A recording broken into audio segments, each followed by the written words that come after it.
check out the Pick TV network, now showing on Roku with 60 channels. David Evans is the president and is doing a great job showing quality TV programs to people all over the world. Let's support Pick TV. Go to the PickTVNetwork.com. That's the PickTVNetwork.com. Shout out to David Evans doing his thing. I love when people are out there making it really happen and doing beautiful, fantastic work. So shout out to you, and make sure you check him out on Roku with 60 channels. All right, David Evans, congratulations, and keep me abreast of all the hot, products and shows and things you got going on. I'm really interested. All right, best of luck.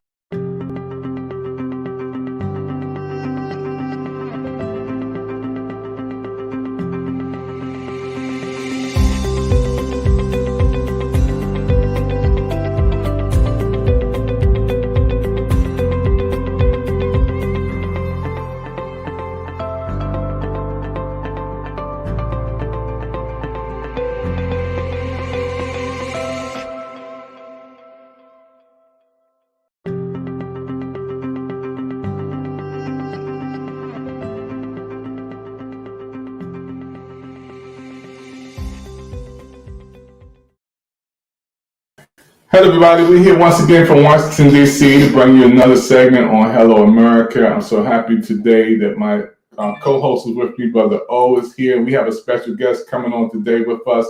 Brother O, how you doing today, man? I'm well, Dr. Evans. How you doing? Man, great, man. Let's get right into Hello America. You have a special guest. Let's bring her up so she can introduce to the world. Hello. Hey, how you doing? You doing all right? I'm doing well. How you doing? I'm good. So I want to go ahead and give you a formal introduction. So with that being said, everyone, my name is Orion Meadows. You've all seen me before on the Pick TV network.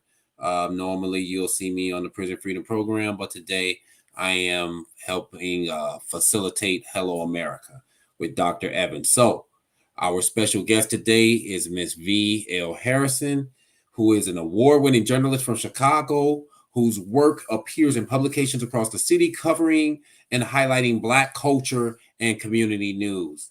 After attaining her BA from Columbia College, she served as a journalism instructor for inner city youth in Chicago, promoting news literacy and Black-owned media.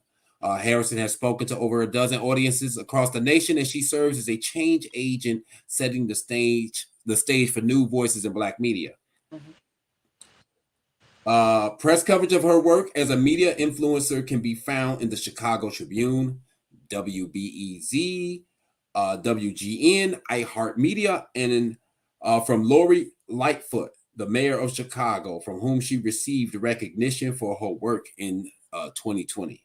Harrison is a mother of 5 who's published her first book, Hood Healing. So without further ado, I give you all Miss V.L. Harrison. Thank you so much, Brother O. Is that what I'm allowed to call you? You can call me O. You can call me Brother O. I like that. I'm so grateful to be here. Thanks for having me. Yeah. My pleasure. So first, let's start off with your upbringing. Where are you from, and what was your childhood like in the environment you were reared in? Oh, great question. I am from the inner cities of Chicago, specifically the west side of Chicago. Grew up in a town called Austin, which is the city's biggest, blackest, poorest neighborhood in Chicago. I grew up around several things, and I've always been a storyteller, but specifically growing up around characters, I call them, in my family, who really shaped and had a serious impact on my behaviors and how I view and have viewed the world over the last few years. Okay. The title of your book is Hood Healing. Give the audience a brief description of what the book is about and what was the inspiration for the title. Absolutely. Thank you so much, O, for bringing this up. Hood Healing is my love and hate letter to Chicago. It is my ode to the city in which I come from, that I love and I so hate sometimes. It talks a lot about the traumatic experiences that inner city Chicagoans, Black Chicagoans specifically, face in their own lives. And as a journalist, I've been doing this for over a decade. I found that journaling and documenting Black communities in Chicago has been so interesting and detrimental. One common thread that I found in Auburn Gresham, Austin, Inglewood, Back of the Yards, Lincoln Park, is trauma. I found that as Black Chicagoans, we often move very fast. Our inner city lifestyles allow us to do so much with our time. We create our own city culture, but interwoven into our own personal lives are what happens in our homes. And a lot of that is deeply rooted in deep trauma. And I personally believe, after research and covering this city specifically, that a lot of that trauma traces back to our own slavery as Black people and as Africans who were brought to a country that we didn't ask to be part of. Okay, and I'm glad that you said that because I was going to ask you that, but you already covered that. Like, what did you think was the root of our trauma here in Chicago, but also throughout the United States? So you Sure. were already an accomplished journalist. When did you decide that you wanted to embark on this journey to become an author? You know, I knew my whole life, that I was going to write a book. And I was the student at Key Elementary. That was my school on the west side. I was the student who knew to go the extra mile on my book report. I was the student that always answered or did a little bit extra when it was time to answer the comprehension questions. I always knew that it was a part of my life and that I would eventually write a book. So I would really honestly say that this is my life's work. However, right around the time that COVID and George Floyd and so many young Black missing girls had become mainstream news, I knew that as a local Black journalist, it was going to be incredibly important that I talked about my own narrative and what it means to the culture and the traumatic things that I experienced. I just did not know that that would be a part of my story as a journalist and I would actually put it in a book. But I thought that I spent so many decades and so many times in my life telling stories of other people that it was time to finally tell my own. Okay.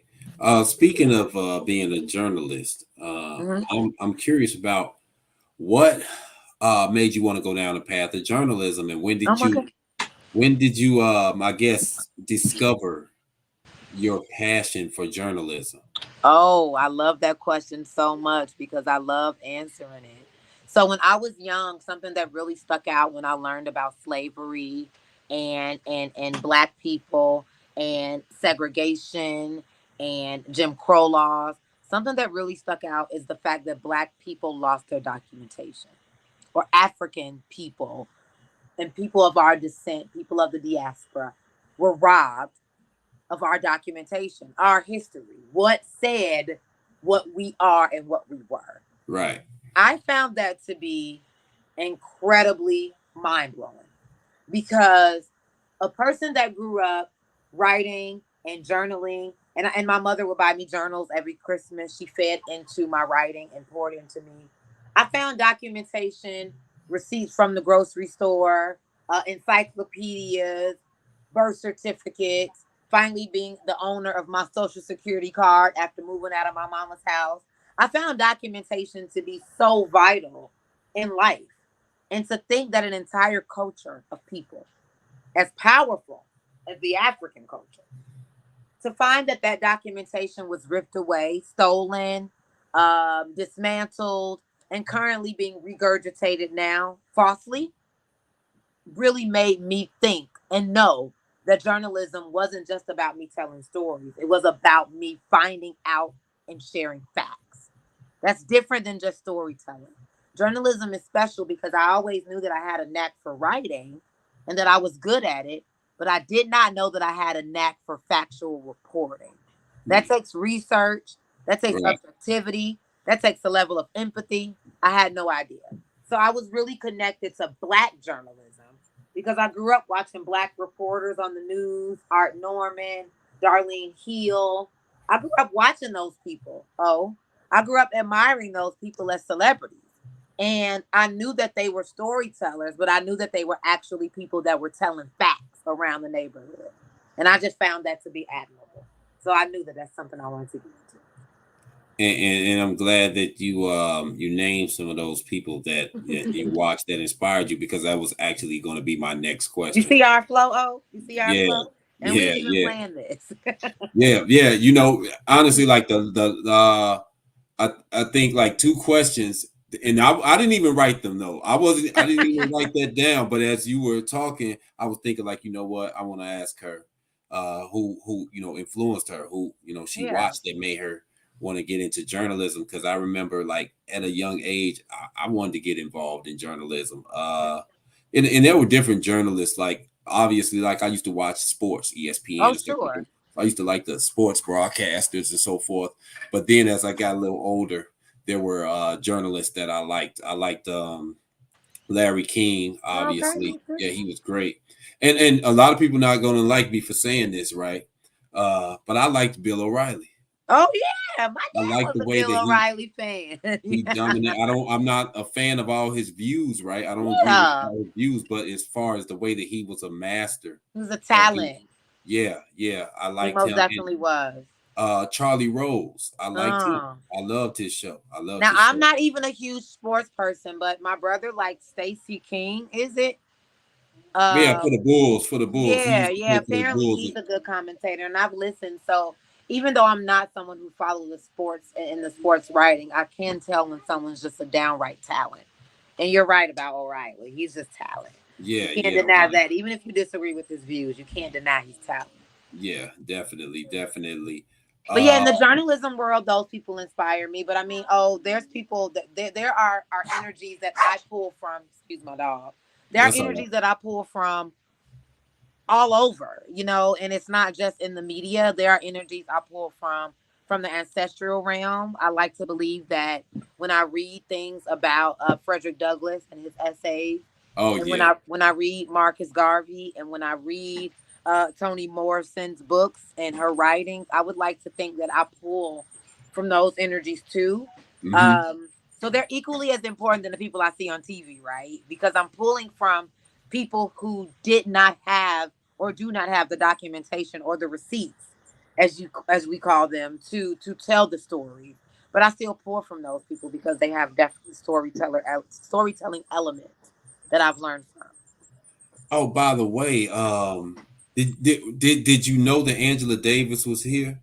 Oh no, when on the show? No, she was up in the Chicago area. So excellent. Saturday we went to Stateville Prison. Oh, cool. Because those guys, they had gotten their bachelor's degree and they had Chance the Rapper. He was performing, but Angela Davis was supposed to come into the prison, but she had COVID, right? She tested positive, so they didn't let her in, but she was able to attend another event right here in the Chicago area. That I saw that with some of the people from Northeastern and stuff like that. So it worked out. Known about that, yeah. That's nice. Yeah, I definitely learned a lot from her, and I followed people like her and revolutionaries, and I didn't always know, obviously, what I know now. And as I studied some of those people as a young girl, I found them to be very intriguing. But it wasn't until maybe in my 30s, currently now, and writing my book and dealing with the murder of my own brother, that I really have understood those energies of revolutionaries. So, yeah, I'm inspired by all of those, you know. Speaking of journalism, and this is another question that just popped up in my mind as we've been talking. So I remember when they were saying that like rap was like the CNN of the hood, right? And it was like journalistic in a sense when people were talking about some of the things that occur in the community. The narratives, because there is storytelling, right? There is storytelling in a lot of the rap music. What do you think about the stories that are being told right now in our community through rap or hip hop, you know? And how are they affecting us, like positively or negatively, in your opinion? From what Thank you for that question. In Hood Healing, Gerard McClendon, who is a former PBS journalist and Emmy Award-winning journalist, and my mentor. He's at Chicago State University. Gerard talked about music and rap and current hip hop and cultural trends that have an impact on us. And our young people, I believe, are so traumatized and numb to the idea of murder and homicide. It's just this euphoric idea that these things are acceptable. It's bleeding, literally and figuratively, in our music and in our culture, and the way that our young men dress and what they represent and what our young women say and the order of our families. All of these things go in line together. You literally Right. have artists like Cardi B who have in her rap lyrics what a woman should do to please a man and what makes a wife versus what doesn't. And you have very impressionable teenage women, young women who are listening to these things and modeling after these things. And you cannot Right. tell me that they don't have an impact on our culture. They absolutely do. So I think what tends to happen is the blind leading the blind, Right. right? And this misunderstanding of womanhood and manhood and the hood, literally, Right. and what this all means and what it means to the culture and for us. And we've just all lost our place, right? And that's very clear in the music when we are very zoned in on the sexualization of women and men and young bodies and black bodies and Hispanic bodies and white bodies. And when this becomes normalcy around abusing and degrading one Right. another, it tells you that the impact has been and continues to be detrimental. It is the source of a lot of our trauma, and we Right. are just numb to it. We are just numb to a naked woman being displayed as if she has no respect for herself or others. We are numb to talking about murder and talking about people dying, and it has become a normal part of our culture. And so it absolutely has a very disturbing impact on our young people, on our art forms, and who we are as people. Thank you for that, and I agree. And so I was at Northeastern Illinois University. I can't remember what day because it seems like the day is just going by I know. so quickly, and I'm doing so much. But I Congratulations on participated that. in a somatic reading healing circle, Yeah. and the book was my grandma's hands that we were Uh-huh. reading from. I Uh-huh. don't know whether you've heard of that book I know before. Grandma's saying it's a song Right, and it's a book. Yeah. right.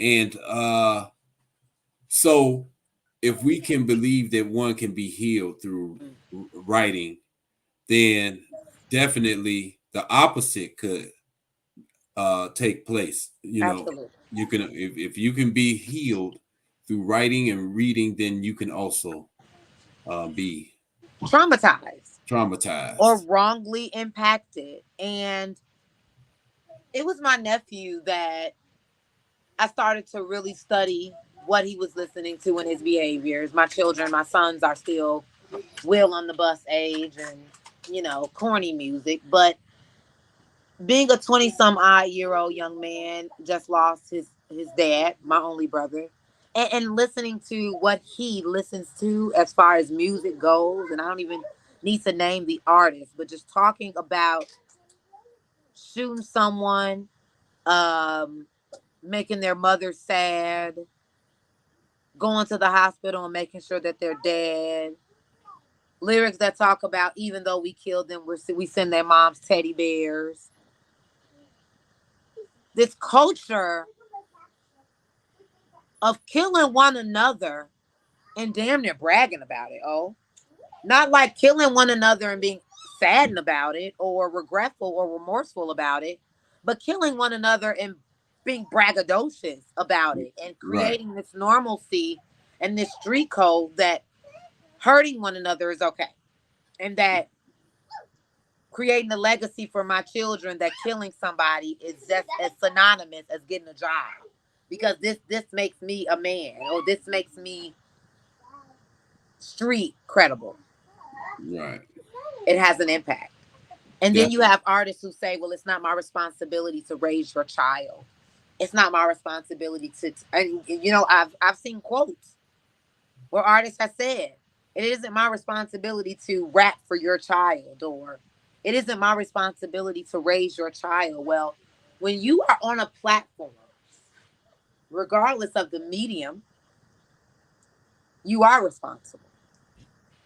And while I realize parents should and must play an instrumental role in what their children listen to and what they're being fed by the media, artists have a responsibility as well. And so you're absolutely right. The music has and will continue to be a very symbolic way of why we are how we are. It says a lot. It says a lot. Definitely. And we can continue on this subject because we have to go to a commercial break. But before we go, I'm Orion Meadows. My guest today is the wonderful V.L. Harrison. She's talking about her publication, Hood Healing. This is Hello America, live from Washington, D.C. to Chicago, where we are, and we will be right back after our commercial break.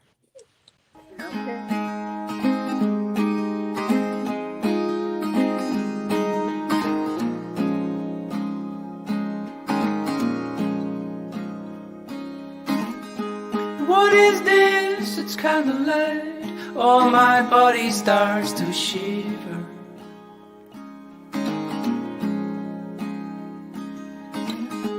Worries when I'm on a high. Oh, I've never felt like this before. Got to let it go.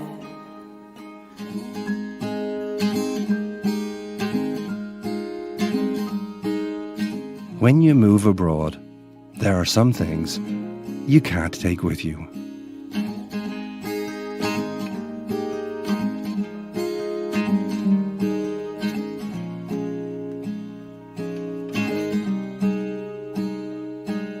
But there are some things you just can't leave behind.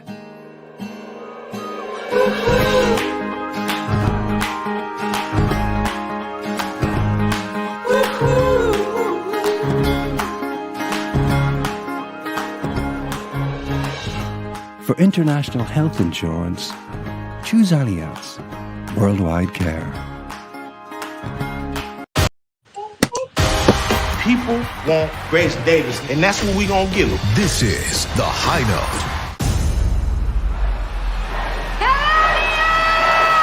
Chicago! Where are we? Detroit. I can't hear you, Maggie. Detroit. I can't hear you, Detroit! I grew up around music. It's my whole world. If you told 12-year-old me that one day I'd be working for Grace Davis, she's an icon. This woman doesn't even know your last name. She does, sometimes. Stop. I'm not going to tell you guys you're great if you're not great. Do it again. Damn, the girls still give me goosebumps. Well, Grace, have you thought any more about the Vegas residency? Actually, I think it's time I record a new album. I mean, that's one plan. What am I supposed to say to her? I'm just a personal assistant, but I'd love to produce your music. Let me do my job, and you do yours, which is get her coffee, Kleenex, Kotex, and whatever else the hell we've been paying you to do for the last 6 months. I've been here for 3 years. You get paid? I thought you were an intern. My life is a joke! Ugh! It's really bleak out there for middle-aged singers. In the history of music, only 5 women over 40 have ever had a #1 hit, and only one of them was black. I've been feeling... I know everyone is happy with me doing the same show every night. What if there's something more? Grace, I didn't want to tell you or Jack, but I did a cut of your song. Hey, I can hear y'all. Y'all know it's a damn microphone in there, right?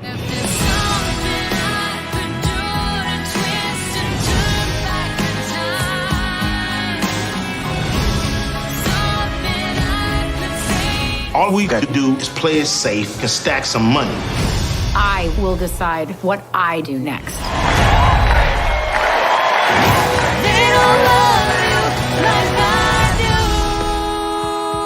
Is the food coming, sir? We've been over this. We are not a drive-thru. Well, it should be. It could be. Oh my God, is that Grace Davis? No. The world premiere is in your home on demand May 29th.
Hello, everybody watching special presentation today. Hello, America, with Brother O, all the way from Chicago. This is a live presentation you're watching today. Those who are watching, I want to say thank you for all of the people chatting in. We see you coming in today. It's amazing. Brother O, man, this queen is hot, man. She is super great, man. She is on the ball. So let's continue to have this interview with her. Definitely, Dr. Evans. You all right? You good? Okay. Can you guys hear me? Yeah, there's a little static in the back. I don't know what that is. Hello. Let's see. All right, so we'll wait and yeah, she'll be back in a second. Yeah, she'll be back. So yeah, this is an amazing interview we're having, man. I mean, she is she's on the ball, man. I mean, you had a lot of good people come on, and man, she holding it down. You know, yeah, Chicago. You got you got more than pizza up there, man. You got more than pizza in Chicago. I mean, as far as the art, yeah, you know, the art world is burgeoning right here in Chicago. You know, there are a lot of wonderful writers, artists, and you know, I'm always out there trying to, you know, obviously market myself because I'm a writer, right? But also network and meet new people, because that's how when you meet new people, then you're able to exchange ideas and you're able to feed off one another. And so I've had the wonderful pleasure of meeting all these people by networking, and actually the work that I do allows me to be able to do that, to network and meet new people that have all these wonderful ideas and that are so talented. And that's actually how I was able to meet Miss Harrison, was through people that were through the art community, the poetry community. Yeah. And then shortly after I met her, we ended up at a literary fest. And then we began to talk, and I was telling her about this platform, and we decided that it would be good for her to come on here. So hopefully she's able to get everything situated so that we can get her back on here. Yeah. Yeah, I'm just excited, man, because every time you have people on, and we have another show after this, so everybody don't go nowhere. He has another hot person coming on. But just give him a sneak preview of who's coming on next. Yes. So it's a brother named Naji Islam. He'll be on our prison freedom program. And I actually have had the opportunity to work with him. I don't want to get too much away right now, but he's also part of one of the organizations that I am a member of. And there's some information that he would like to divulge to the public. So he told me that he had some important information that he felt like people should be educated on. So I told him, like, hey, you know, you got the floor. I'll provide a platform for you, because I know that he's very sincere in the work that he does. Yeah, so we got the queen back for the last 10 minutes of the show, man. So she's back ready to go. Hey there, I'm sorry about that. Thanks. No, you know, hey, things happen, technical difficulties. And so where were we? I know we were talking about like accountability. So this is just how I feel. And when they say things like that they're not accountable for our children, but then you are able to profit from our children. That's right. And the parents also that spend their money, then that help them consume or are consumers of the product that you're putting out there.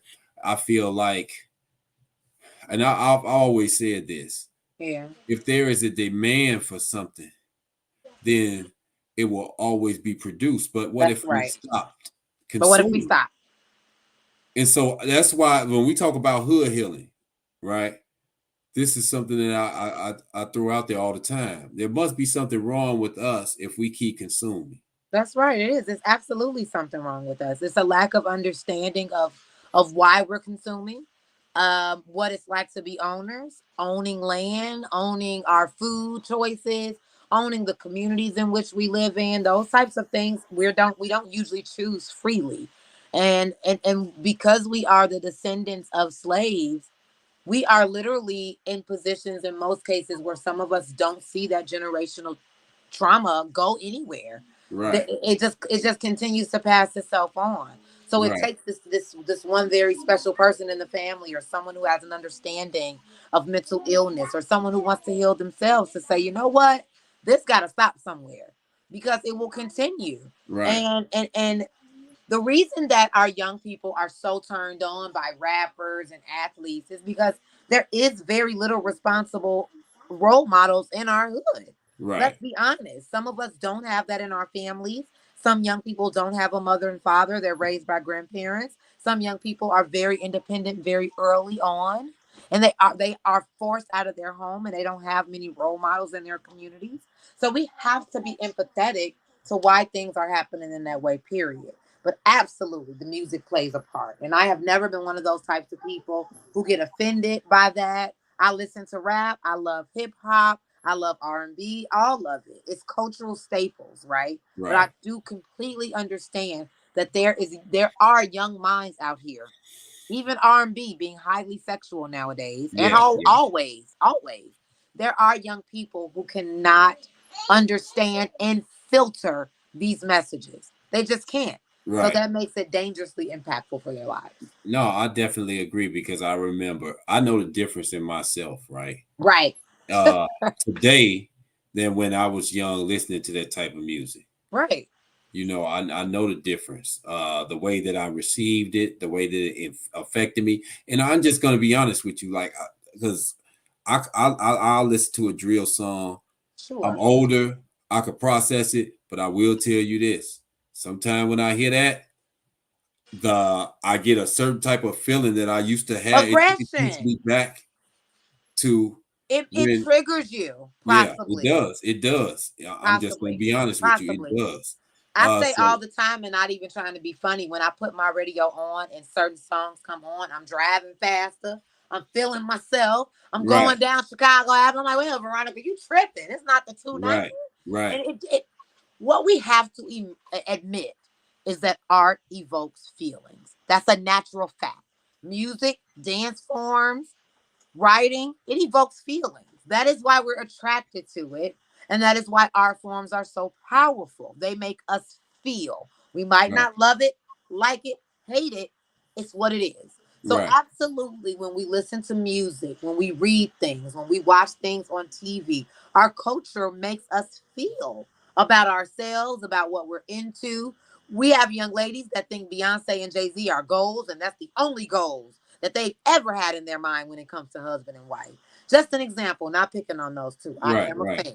But we have examples like that are supreme. They're supreme in our culture, because that's all a lot of young Black people know. When you don't have the ability to go outside of your neighborhood, when you don't have the resources to go to museums, when you don't have the proper education in your neighborhoods, when you aren't fed, literally fed, good food because there aren't good grocery stores in your neighborhood, when your schools close down because your local government can't seem to keep them open. These are all things that feed us into our insecurities and traumatize us as if we're not good enough. That's what it makes us believe. And so a music artist who's coming and saying, I'm going to shoot you in the head and kill your mama, that's appealing to us. Right. We don't know any better. And that's what happens to our young people. And so, as you already know, I work for the Institute for Nonviolent Chicago. I got something for you, I'm a fan. Oh, I see it. Okay. Who you get that from? And I got me a t-shirt. I did a book talk, and I was trying to catch up with you when we first got acquainted and we first met to tell you this. I did a book talk for them. Tanny. And I met with, I believe, there's a new young lady who's doing race and equity or something like that. Yeah, it was a great time. So I did a book talk. That's where they knew you from, because they had so anyway, for the audience, we haven't had a chance to really talk about it, but we were both at the West Side Literary Fest. Right. And so they actually saw one of the flyers, and you were on the flyer. They ain't had me on the flyer because I'm not popular like you. You funny, oh, you know what? And they were like, they got all excited. I was like, oh, you guys know who she is now. I understand why they were excited, man. People, yeah, when they saw you. But with the Institute, we believe in attacking forces of evil and not people. Yeah. And I'm bringing that up for a reason because we're talking about media, right? And we're journalists. The music that is put out there, because there were certain things you could not put on television, and you definitely would not hear on the radio. That's right. Right now, right? That's right. And most of it is directed towards our people. That's right. Certain words that are used and expressed and so forth, right? So what needs to be done? Because there are certain things, and we're not going to go too deep into what's going on currently about what certain artists are saying that are getting them in trouble, that certain people don't approve of. So why isn't it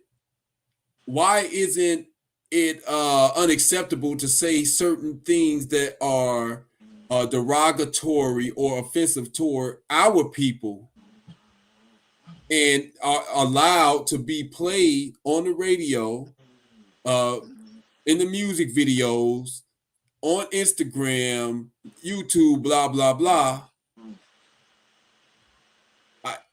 Something is narrative. Right, exactly. Narrative. Now, but people are controlling this. Yeah.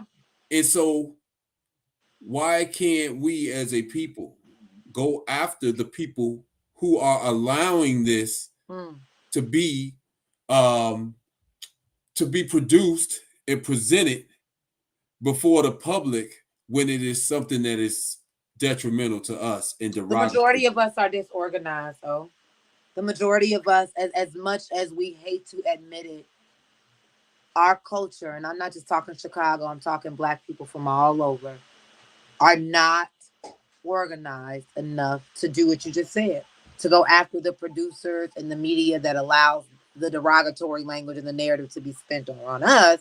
But the moment that it offends another culture, it's a huge problem. We're not organized enough. And I can simply tell you, without even using this person's name, we're not organized enough because we can't even agree on somebody that we don't even all know. He's an abstract in our imagination, and all I've been seeing on social media all day long is bittering against him or for him. We're not organized enough. And we're not organized enough. It's not our own fault. But when you take a people's documentation from them, it is hard for them to know where they're going in anything. So we about your religion. We about your education. We about your land. We say whatever you say, because what do we know? And so here we are, to answer your question, not being able to move forward and revolutionize because we aren't organized or educated or strong enough. It's just the facts. Whether we like it or not, those are the facts. That is why anybody can win against the Black culture. That is why the Black culture is continuing to die. That is why our people are uneducated. And that is why most of our legacies are halted at greatness. And we can't even imagine excellence because we literally can't even be organized on Facebook. We can't even be collective on social media, let alone in real life. How do we fight against anybody saying anything against our people? Our homes are not organized. Our neighborhoods are not organized. And you know, once I got out of prison, one of the things that I wanted to do was definitely get involved in journalism and social media, because for the group that the formerly incarcerated, there's a certain narrative and a stigma that comes with that people have shaped. Like when I see stuff on television, there are certain things about life in there that are greatly exaggerated, right? I'm sure. And a lot of it is done in a way so that people would, that they would shun or abhor people that have had that experience, and that, and we know that a great percentage of that, and when I mean that, meaning formerly incarcerated population or incarcerated and formerly incarcerated population, that it comes from our community, right? And so I wanted to be able to kind of like reshape that narrative. That's right. That's because, right. You know, it's very important. Yeah, And thank you for saying that. Oh, I mean, it is very important that as Black people, we leave behind a narrative that we own. Because currently, even raising my own children, I can tell them the truth about what happened when Christopher Columbus came to this land, but they're going to go right to school and learn about that damn Mayflower. And they're going to be taught that Christopher Columbus was so nice when he came over here to the Indians, and they just all broke bread and had great corn and had a nice discussion. And so see what we're up against here? And as a culture, as a country, even when you want to represent the honesty, they call you crazy, radical, insane. It is beyond people to think outside of the box when they have been traumatized for so long. The trauma don't even feel trauma. I said in my book, Black People in Chicago are so traumatized that we are literally out here calling it, living our best lives. Okay, so what we will do is we're going to go to one more break. But before we go to the break, I'd like everyone to know I'm Orion Meadows. This is Hello America. We're on the Pick TV network. My special guest is Ms. V.L. Harrison, and she has a book entitled Hood Healing. Show everybody your book. Available on Amazon, Hood Healing 4, written by MTV's correspondent Donald T. Pungo. Good stuff. Available on Amazon. Check it out. Check it out. So we'll be right back after we take this break, everyone.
Well, folks, we're excited again for this special presentation, Brother O. Man, Brother O, you get so good, man. I'm just like, you're gonna take my job. You're gonna take the president's job, man. You hosting shows. You got a big award coming up on Black Friday, man, for the newest show on Pick TV Network, man. And we're just happy for you, man. You had the big star come on today. You got another show coming on after that. I know we got to close out this show because we got another show coming on after this. But this star, she has to come back. Queen, you were so good. Oh, thank you so much. When you come to DC, we gotta treat you to some steak, and at the White House, Capitol, whatever we gotta do. I would love that. Thank you. Brother O, man, you did it again, man. I just don't know, man. 5 stars, man. Oh, he is brilliant. Brother is the bomb. He's a gift to our network.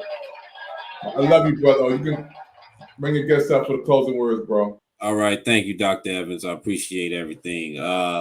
So, yes, I would like to know any upcoming projects that you have. Hold on. Let me hush it off. Absolutely. There's always something. Keep your cat out. There's always something with me. Several upcoming projects. In addition to being a journalist, I'm also a publicist. So I just began to represent some very exciting people. Author Payman Rami, who is the first international film producer from Chicago, is now my client. In addition to Hollywood actor Isaiah Washington, who's very known for his roles in Grey's Anatomy, Crooklyn, Get on the Bus, Love Jones, you name it. So life is really picking up, and I'm really grateful because my journalism career and my career as an author has really expanded my career as a communications person. So lots of exciting things on the horizon. I'm always blessed about that. Okay. All right. That's good, man. You're doing a lot of wonderful stuff. Yes, thank you. Very important. Like I said, they were all excited. I was like, y'all know her? Like, oh, yeah. The dog excited, the kids excited.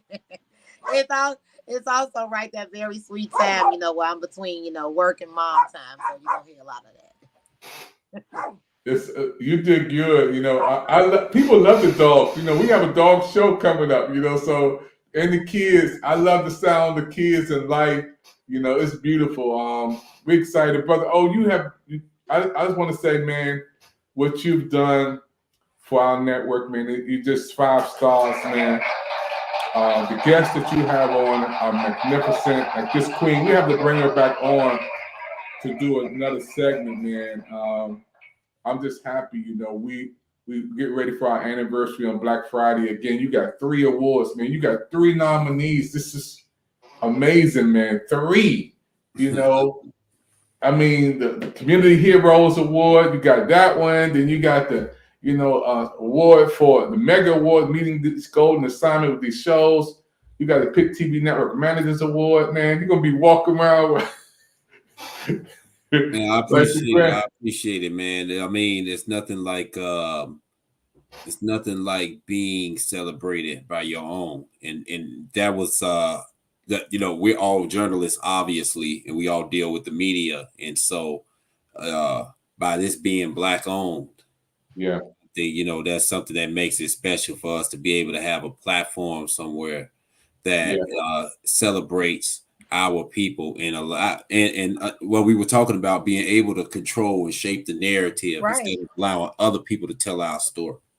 That's very important, and I want Queen to know we appreciate her so much coming on the set today. And those who are watching, brother, right beside you, man, there's a QR code, man. You got to pull that QR code. Where it's at? I can't get to it. But yeah, it's right by me. But anyway, everybody, if you can, donate. Nothing is free, but information is powerful. And knowledge is wealth in itself. And that's what we try to provide right here at the Pick TV Network. So, give as your heart, touches you, or, and because we definitely need it. We want to continue to be able to have this platform and be able to have more wonderful guests. And, my thing is, for me, I like to find people that have something to say that that have some value, but always out there, being put out there every day amongst the masses. So I try to find those hidden jewels, but people who are very important, and she's a very important person in her community. Thank you so much, O. I really appreciate that. As well you, brother. As well you.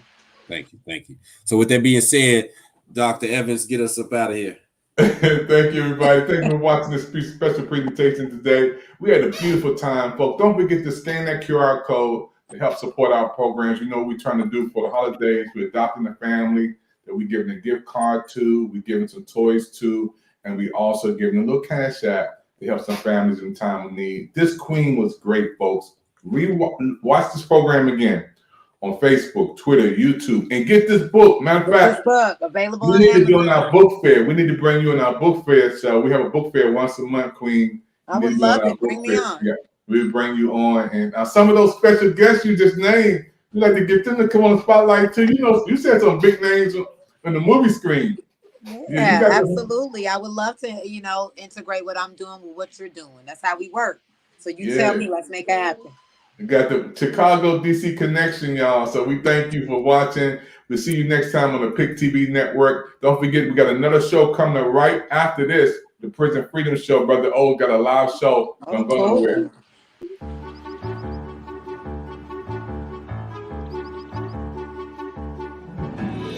It's a beautiful fall evening. The sun is setting. The dog finally stopped barking. Life is good. But inside, there's trouble brewing, and Emma has no idea. Although she feels fine, like her father, Emma is one of the 67 million adults in the U.S. with high blood pressure or hypertension. Just like her radiator that's on the fritz, Emma's heart is working overtime to get the job done. Let's have a look. The heart is the pump in our bodies, delivering blood to the entire system through a set of pipes, or blood vessels of all sizes. Smoking, high cholesterol, diabetes, obesity, physical inactivity, family history, and increased age all contribute to these blood vessels, or our pipes, becoming less elastic. The more blood our heart has to pump through stiff, narrowing arteries, the higher our blood pressure. When the force of the blood against our artery walls is too high, life-threatening health problems can result. Problems like kidney disease, heart disease, stroke, even heart attack. Can Emma get her pressure down before it's too late?